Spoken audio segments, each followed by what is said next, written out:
Muy buenas mis hermanos, espero estén muy bien en el Señor.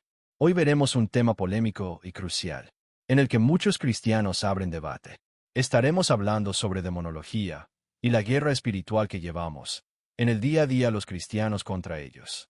Entonces, oremos mis hermanos, para que esta palabra sea de entendimiento y no de enfrentamiento. Padre eterno, en el nombre de Jesucristo, tu Hijo unigénito, venimos ante tu trono de gracia. Abre nuestros ojos espirituales para comprender las realidades del reino de las tinieblas y la plenitud de tu victoria en la cruz. Danos discernimiento, no por revelaciones privadas, sino por tu palabra escrita. Que todo espíritu de error sea silenciado en nosotros, y que tu Espíritu Santo nos guíe a toda verdad, para que peleemos la buena batalla no con armas humanas, sino con la fe en tu poder soberano. Amén. Comencemos. Cuando hablamos de guerra espiritual, muchos piensan en batallas visibles, gritos, exorcismos espectaculares, o mapas de influencias demoníacas sobre ciudades. Pero la Escritura nos presenta un conflicto más profundo. No es contra carne y sangre, sino contra principados, potestades y gobernantes de las tinieblas en las regiones celestes. ¿Qué significa esto? Que el verdadero campo de batalla es el entendimiento, la voluntad y el corazón del creyente, sometidos a la verdad de Dios. El enemigo no teme nuestros gritos, teme nuestra sumisión a Cristo. La demonología bíblica no es un catálogo de nombres y jerarquías demoníacas tomados de tradiciones extrañas, sino la revelación de que Satanás es un ser creado, derrotado y limitado.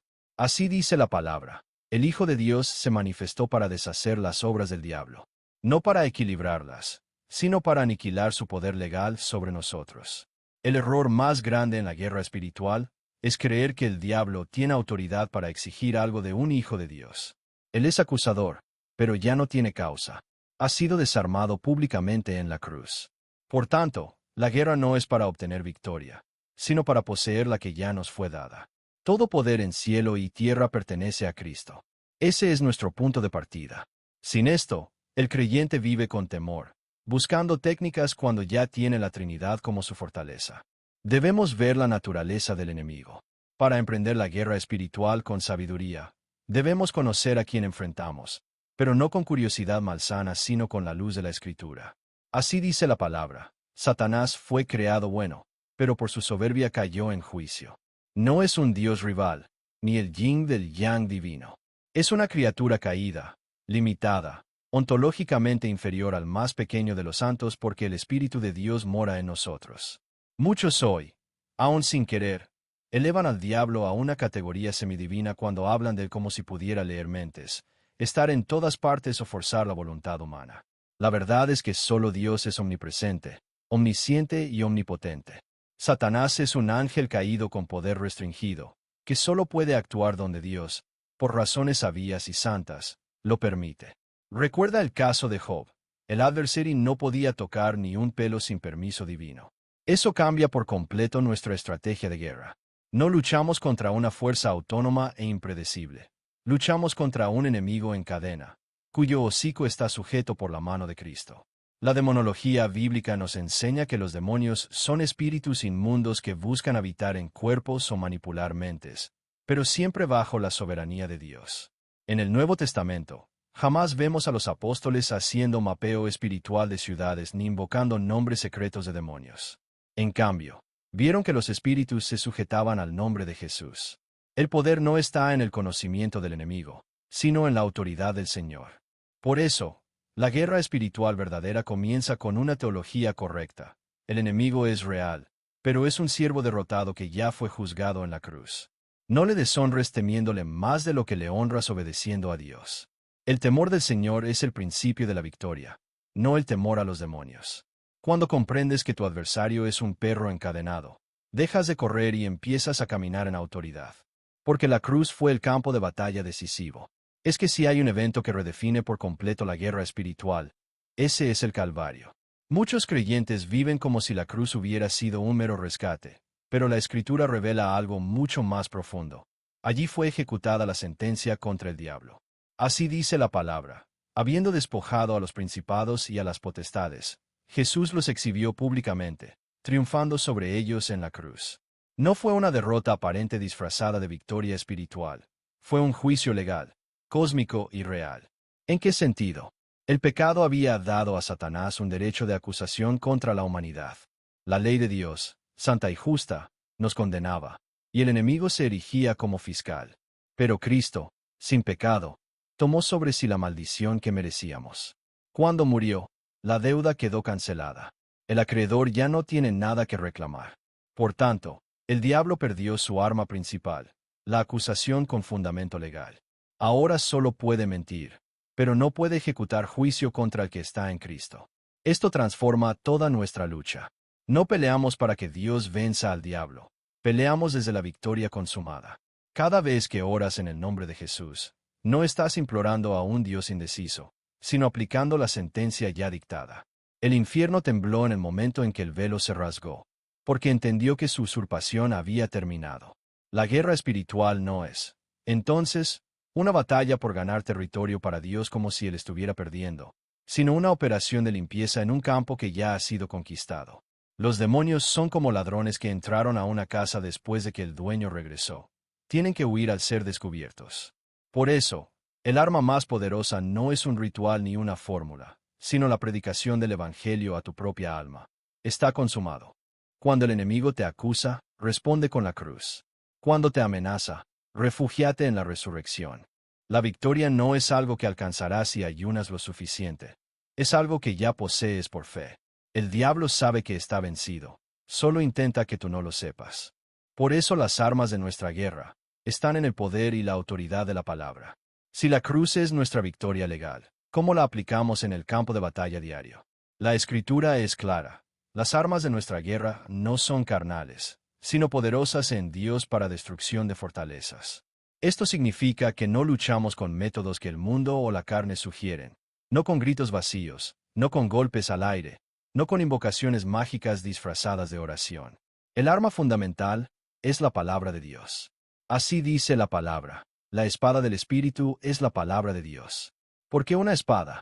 Porque corta, discierne y derriba argumentos. El diablo es mentiroso y padre de mentira. Su reino se sostiene por engaños, no por poder bruto. Por tanto, la guerra se gana con la verdad.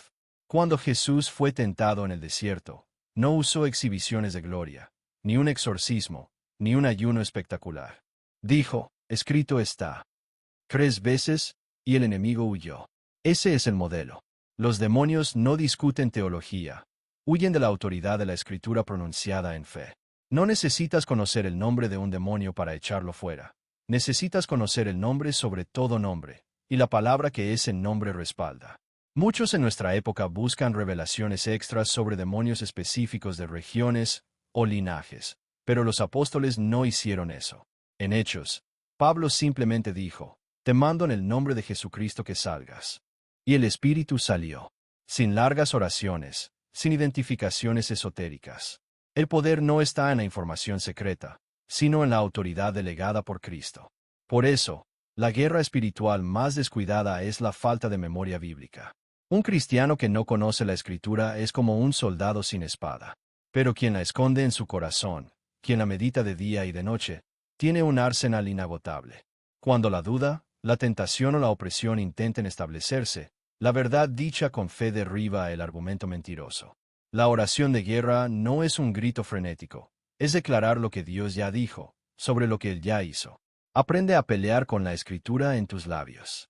Esa es la tradición apostólica, y es invencible.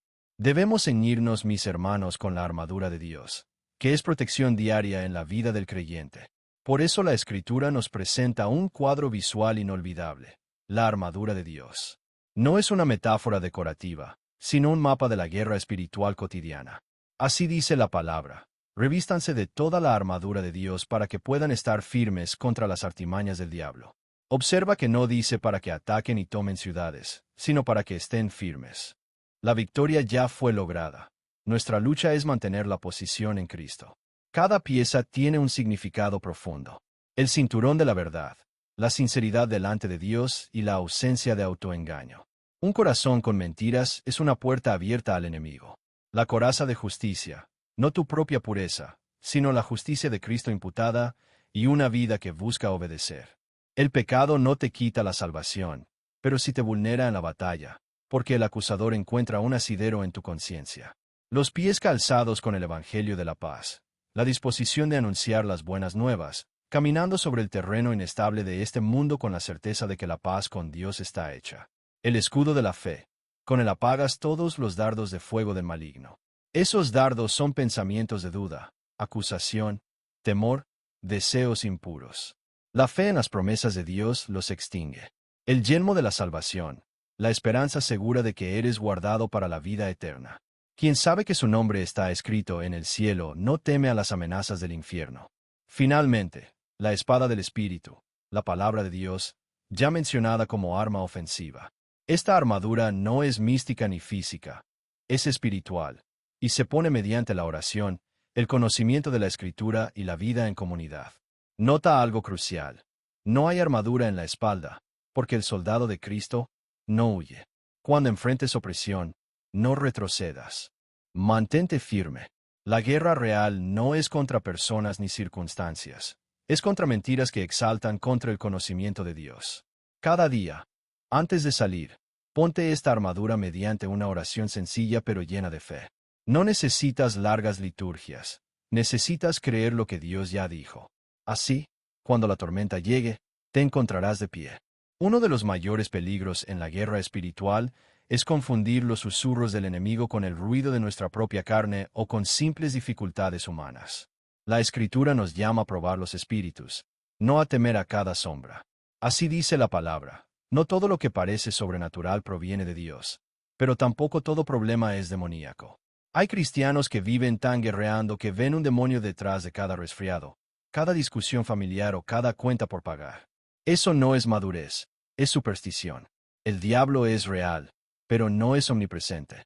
Él no puede estar en 1000 lugares a la vez ni meter pensamientos en todos los creyentes simultáneamente. Puede sugerir, tentar y acusar, pero la fuente más común de pecado sigue siendo el corazón humano engañado. La verdadera guerra espiritual comienza con el autoexamen. Este pensamiento de ira, lujuria o miedo viene de una influencia externa demoníaca, o de mi propia carne no crucificada. La respuesta a menudo es la segunda. Pablo enseñó que debemos mortificar las obras de la carne, no echar fuera demonios de la carne. Los deseos pecaminosos no requieren exorcismo, requieren arrepentimiento y disciplina. Por otro lado, si existen opresiones demoníacas genuinas, miedos irracionales, voces acusadoras persistentes, sueños perturbadores recurrentes, aversión inexplicable a la escritura o a la oración. En esos casos, la autoridad en Cristo es suficiente. Pero cuidado, el enemigo puede inducir a un creyente a estar obsesionado con atarlo y desatarlo todo el día, desgastándolo en una batalla imaginaria mientras el verdadero campo de batalla, la santidad, la oración y el amor, queda abandonado. El discernimiento bíblico es una herramienta, no un juguete. Se aprende con humildad, consultando la palabra y a hermanos maduros. Si crees que un demonio te está atacando, primero examina tu corazón. ¿Hay pecado sin confesar? ¿Hay temor o incredulidad? Luego, con calma y fe, resiste al diablo en el nombre de Jesús. Entonces, haciendo esto, él huirá. No porque tu grito sea fuerte, sino porque el nombre de Cristo es poderoso. La guerra genuina es sobria, firme y basada en la verdad, no en el pánico ni en la especulación. Orar en guerra espiritual no es lo mismo que orar con histeria. Muchos hoy convierten la intercesión en un monólogo frenético donde le gritan al diablo más de lo que le hablan a Dios. La Escritura nos muestra un orden diferente. Así dice la palabra. En todo lugar, los hombres oren levantando manos santas, sin ira ni contienda. La oración efectiva fluye de un corazón limpio y una mente sometida a Dios. Cuando enfrentes una situación de opresión, no comiences atando al enemigo. Comienza adorando. La presencia de Dios es el lugar más seguro. Allí los demonios no pueden permanecer. Luego, confiesa cualquier pecado conocido. La mano del Señor no se ha acortado, pero nuestras iniquidades levantan barreras. Después, en el nombre de Jesús, resiste al enemigo. No necesitas largas fórmulas. La Escritura registra, Señor, no echamos fuera demonios en tu nombre. La sencillez es la marca de la autoridad.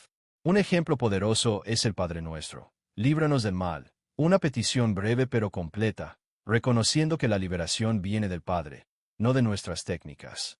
La guerra espiritual en la oración debe incluir tres elementos: alabanza a Dios por su soberanía, confesión de dependencia y declaración de las promesas escritas. Cuando oras la palabra, estás usando la espada del Espíritu. También es vital orar por otros con discernimiento. No descubras demonios en cada hermano sin evidencia clara.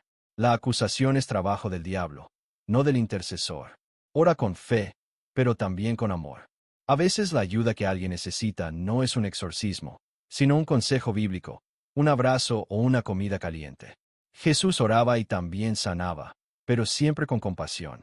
Por último, recuerda, la oración de guerra no termina con atajos, sino con descanso en la victoria de Cristo. Después de pelear, reposa. No vivas en alerta constante como si Dios hubiera perdido el control. El Salmo dice: en paz me acostaré, porque solo tú, Señor, me haces vivir confiado. El guerrero maduro sabe orar, sabe pelear, pero también sabe dormir tranquilo porque su guardián no duerme. Esa es la confianza del hijo, no la paranoia del esclavo. El aspecto más profundo y a menudo descuidado de la guerra espiritual es la santidad personal. Muchos creyentes buscan autoridad para echar fuera demonios, pero descuidan la pureza que mantiene cerradas las puertas al enemigo. Así dice la palabra: no den lugar al diablo. Un lugar, una oportunidad, un resquicio. El pecado consentido es como una ventana abierta en una fortaleza. El adversario no necesita forzar la entrada, solo esperar que tú le invites con tu desobediencia. No estamos hablando de perfección sin pecado, sino de una actitud de lucha contra el pecado. Si tú vives alimentando rencor, fornicación, mentira, codicia o idolatría, puedes gritar ata, ata, ata todo el día, pero los demonios se ríen porque tienes un pacto de oscuridad en algún rincón. La verdadera guerra no es contra demonios genéricos de inmundicia o de mentira. Es contra tu propia carne cooperando con ellos. Pablo dice: el que peca es esclavo del pecado. Y un esclavo no tiene autoridad para guerrear. Por eso, antes de enfrentar legiones imaginarias, enfrenta tu corazón. Examínate. ¿Hay algo que toleras que la palabra condena? ¿Hay alguien a quien no has perdonado? ¿Hay un ídolo escondido? El Espíritu Santo no llena vasos sucios, los limpia primero. La santidad no es opcional en la guerra, es la base de la autoridad. Los apóstoles sanaban enfermos y expulsaban demonios porque caminaban en integridad, no porque tuvieran un don especial separado de su vida. La unción no es mágica, es la presencia de Dios en una vida obediente. Si tú quieres que el enemigo te tema, no necesitas un ministerio de liberación con técnicas exóticas. Necesitas arrodillarte cada día, confesar tu pecado, y pedir al Señor que te muestre cualquier camino malo en ti. Cuando andes en luz, la sangre de Cristo te limpia continuamente, y entonces, con osadía, podrás resistir al diablo. Él teme a un cristiano de rodillas, quebrantado, pero lleno del Espíritu, más que a un frenético que grita sin santidad. La guerra invisible se gana en el secreto de tu aposento, en la decisión de no mirar lo prohibido, de no hablar lo corrupto, de no albergar amargura. Ahí es donde Satanás pierde terreno. Vuélvete santo, porque sin santidad nadie verá al Señor, y sin santidad, tu guerra espiritual es puro ruido. La guerra espiritual jamás fue diseñada para librarse en solitario. Así dice la palabra: el diablo anda como león rugiente, buscando a quien devorar. Pero un león no ataca a una manada, busca a la presa aislada. Una de las tácticas más sutiles del enemigo es convencer al creyente de que puede pelear solo, sin la cobertura, corrección y compañía de la iglesia local. Hay quienes pasan horas guerreando en sus casas, viendo videos de ministerios de liberación, pero no tienen un pastor que conozca su rostro, ni hermanos que oren con ellos, ni disciplina eclesiástica que los proteja del error. Eso no es guerra espiritual bíblica, es una espiritualidad individualista y peligrosa. La Escritura es clara: la iglesia es la columna y baluarte de la verdad. En ella, Cristo ha puesto pastores y maestros para que no seamos llevados por todo viento de doctrina, incluyendo doctrinas de demonios disfrazadas de revelación. Cuando un creyente lucha solo, sin someterse al liderazgo, es fácil que el enemigo lo engañe con sueños, visiones falsas o descubrimientos de demonios donde no los hay. La humildad de pertenecer a una comunidad te protege. Además, la guerra colectiva es poderosa. Donde 2 o 3 se reúnen en el nombre de Jesús, Él está en medio. La oración congregacional, la predicación fiel de la palabra, la cena del Señor, El testimonio compartido. Todo esto es un muro de fuego alrededor de la iglesia. El enemigo no puede tocar al cuerpo de Cristo cuando éste funciona en unidad y verdad. Por eso, si estás enfrentando opresión, no te aísles. Busca a tus pastores, confiesa tus luchas a hermanos maduros, recibe disciplina y consejo. La autoridad para echar fuera demonios no fue dada a individuos sueltos, sino a la iglesia como cuerpo. En Hechos, era la comunidad la que discernía y actuaba. No había lobos solitarios de la guerra espiritual. También recuerda, la iglesia no es un club de perfectos, es un hospital de pecadores arrepentidos. Habrá conflictos, diferencias, imperfecciones. Pero precisamente allí, en el amor que se perdona mutuamente, el diablo pierde su terreno de acusación. Unámonos, pues, con corazones agradecidos. La batalla es del Señor, y Él ha decidido librarla a través de su pueblo unido. No desprecies la asamblea. Tu protección, tu corrección y tu victoria están atadas al cordón de tres dobleces que no se rompe fácilmente: el Cordero, la verdad y la comunidad redimida. Hemos recorrido un camino profundo. Conocemos al enemigo como un siervo derrotado, la cruz como el tribunal donde fue sentenciado, las armas de la palabra y la armadura, el discernimiento, la oración, la santidad y la iglesia. Ahora llegamos al punto más importante y el más olvidado: el descanso. Así dice la palabra: el Señor peleará por ustedes. Ustedes solo quédense quietos. Esto no es pasividad, sino la quietud de quien sabe que la victoria ya no está en duda. Muchos cristianos viven agotados, saltando de una batalla a otra, tratando de mantener algo que Cristo ya aseguró para siempre. Viven con la adrenalina de la guerra, pero sin la paz del triunfo. Esa no es la vida del espíritu. Es una neurosis religiosa. La verdadera guerra espiritual termina cuando entiendes que el enemigo ya fue desarmado. Sí, todavía muerde, intimida y miente. Su cola sigue moviéndose, pero su veneno no te mata. Su aguijón fue quebrado en la cruz. Por tanto, el final de la guerra no es un éxodo triunfalista gritando sobre demonios. Es arrodillarte en silencio ante el Cordero, reconociendo que ya todo está consumado. La Escritura dice que estamos sentados con Cristo en los lugares celestiales, no luchando para subir, sino gobernando desde la altura. Cuando oras, no estás trayendo el cielo a la tierra como si el cielo estuviera lejos. Estás manifestando lo que ya es verdad en los cielos. El diablo sabe su destino. Él sabe que será arrojado al lago de fuego. Su única táctica es hacerte dudar de la victoria y agotarte en una lucha que él ya perdió. Pero tú, hijo de Dios, no necesitas vivir en trincheras. Necesitas vivir en la luz del amanecer de la resurrección. La guerra espiritual no es un estilo de vida, es una realidad ocasional en un camino de paz. Tu vida no se define por cuántos demonios echas fuera, sino por cuánto amas a Dios y a tu prójimo. Cuando estés en el cielo, no te preguntarán cuántas batallas ganaste, sino si conociste al Rey. Así que pelea cuando debas pelear, resiste cuando debas resistir, pero sobre todo, descansa en la obra terminada de Cristo.